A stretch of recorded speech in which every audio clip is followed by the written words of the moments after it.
Sonia vit dans sa ville de cœur, à Petite-Île. Atteinte de la maladie de Charcot-Marie-Tooth, Sonia nous explique qu'avec un accompagnement et dans un habitat adapté, on peut vivre heureuse. Comment a commencé la maladie et comment le diagnostic a été annoncé?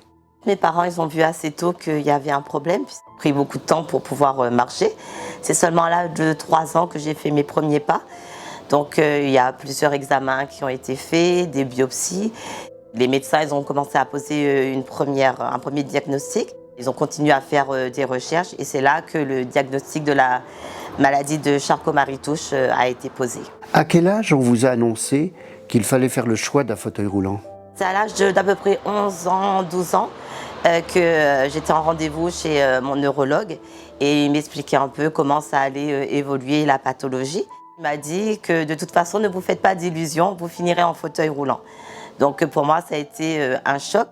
Et en même temps, ça m'a permis de me préparer psychologiquement. Je savais que cette échéance, elle arriverait tôt ou tard. C'est à peu près vers l'âge de 29 ans que j'ai vraiment perdu définitivement l'usage de la marche. Quand on est porteuse d'une maladie génétique à mobilité réduite, comment fait-on pour trouver la force de s'occuper d'autres malades? J'aime les gens, donc pour moi, c'est naturel d'aider les autres. Aider les autres personnes malades qui ont la même pathologie que moi ou pas d'ailleurs, moi ça me fait du bien, ça me nourrit, ça me donne aussi de l'énergie. Je pense que prendre soin des autres, c'est prendre soin de soi. Un échange d'expériences, un partage des difficultés que l'on peut rencontrer, mais aussi des solutions que l'on peut trouver pour pallier à la maladie, à l'évolution de la maladie. Donc pour moi, c'est tout à fait naturel d'aider, de prendre du temps et d'aider les autres.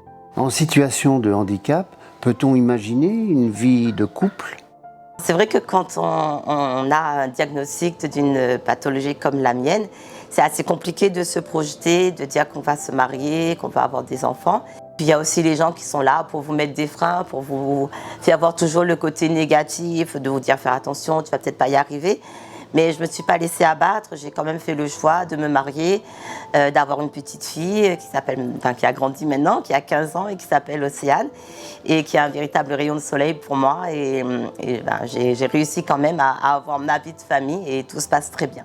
Qu'est-ce que l'AFM vous apporte dans votre vie au quotidien? L'espoir que de nouveaux traitements soient trouvés, entre autres pour ma pathologie. Moi j'ai de l'espoir pour qu'ils trouvent un traitement. Je sais qu'il y a des traitements qui ont été trouvés pour d'autres pathologies. De l'aide, puisque l'AFM finance aussi des référents de parcours de santé qui nous accompagnent pour notre parcours de vie. Dès que la maladie elle évolue, ils sont là pour nous aider, pour nous orienter.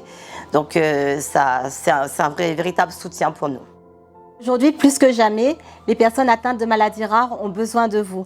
Si vous aussi, vous voulez nous rejoindre pour bâtir un avenir meilleur pour ces personnes malades, on vous invite à faire un don au 36 37 pour que leur vie puisse changer, pour que des traitements puissent être trouvés et guérir enfin ces maladies.